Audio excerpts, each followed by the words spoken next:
We're here to vlog review the Eureka Apex 2XT.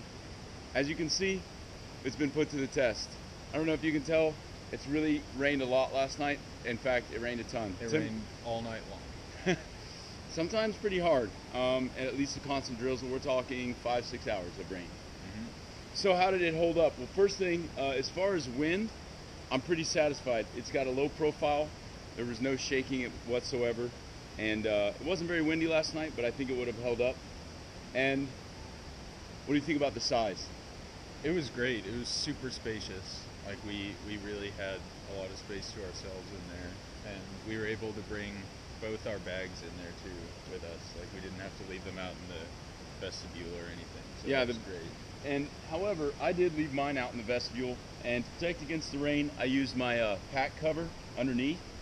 So because there was some running water in the vestibule, the vestibule gave me protection from falling rain, but not running rain. But I noticed the Rainfly design being sort of, they sell it as a 3-season tent. I'd almost call it a fair weather 3-season tent, or at least it'd be a great summer tent because the air ventilation here is great. It's going to keep condensation out, and because you got breathability.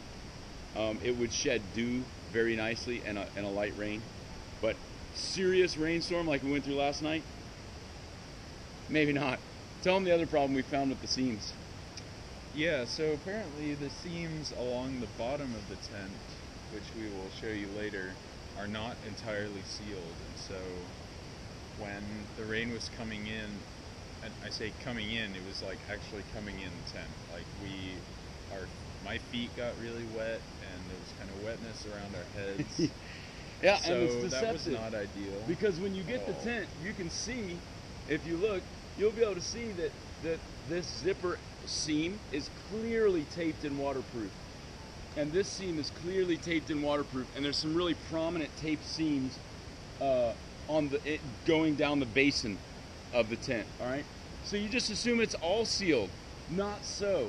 We found that where the basin and the front and back side of the tent, it's not seamed. And that's not a factory mistake. When we looked up in the instructions, it actually says, we recommend you seal this part. I don't know why they would sell you a 3-season tent with a nice Rainfly made like it's made for extreme action, and then sort of not seal the two most critical points. But I'll have Jonah show you right now why it's kind of a no-brainer. This should have been sealed.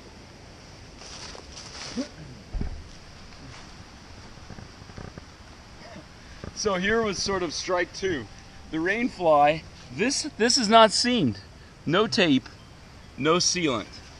And obviously the Rainfly doesn't cover this whole area at all. So again, you can see where they're wanting airflow, which is awesome if you were in Utah in the summer, or even Missouri in the late spring or late fall, where you not necessarily get a lot of rain, but you have a lot of humidity. This would be a wonderful design. But once it started raining continuously, this is a single wall tent right here. So you get back to the old-fashioned thing of touch the wall of the tent, water wants to come in. But as water's running down, it hits this unseamed deal. Now, you seal that yourself, it's not going to last as long as seam tape from a manufacturer. But it might work really well, so I don't count this tent out. For looks and roominess, 5 out of 5 stars. For compactness against wind, for aerodynamics, 5 out of 5 stars. Maybe 4 because the Rainfly is a little hard to get taut. Probably for condensation, I give it 5 out of 5. It vents very well. Ease of setup, 5 out of 5. It's a lot of strong features. But yeah, if you're dealing with snow, that would be a no-go. Snow would come right in under that vestibule if it was blowing. So it's obviously not a 4-season.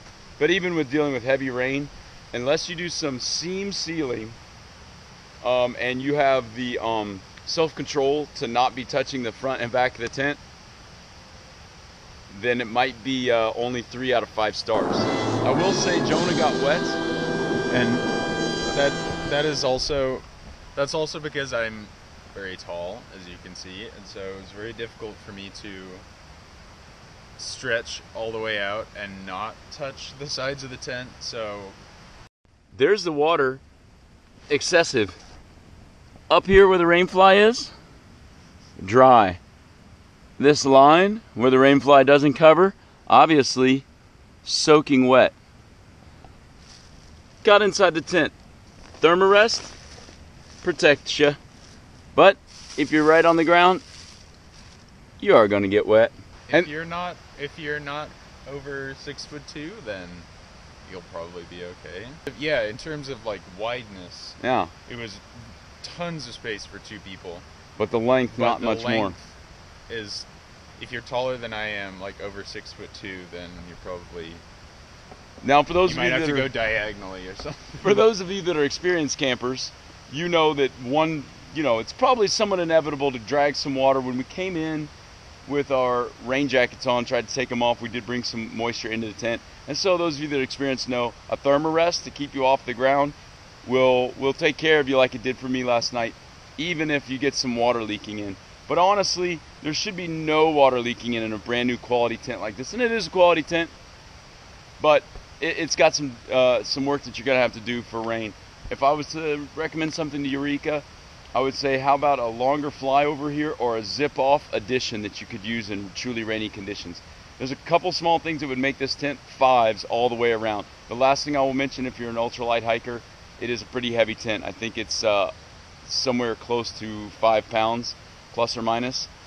There are lighter tents out there, but they're not as roomy. So we sacrificed adding a couple extra pounds to have the extra elbow room, and that was worth it for us. But if you were on a multi-day hike, you might want something a little lighter. You could certainly get something that's got a little better rain protection. But if you're not expecting a lot of rain, or if it's humid or windy, I think this would be a great tent.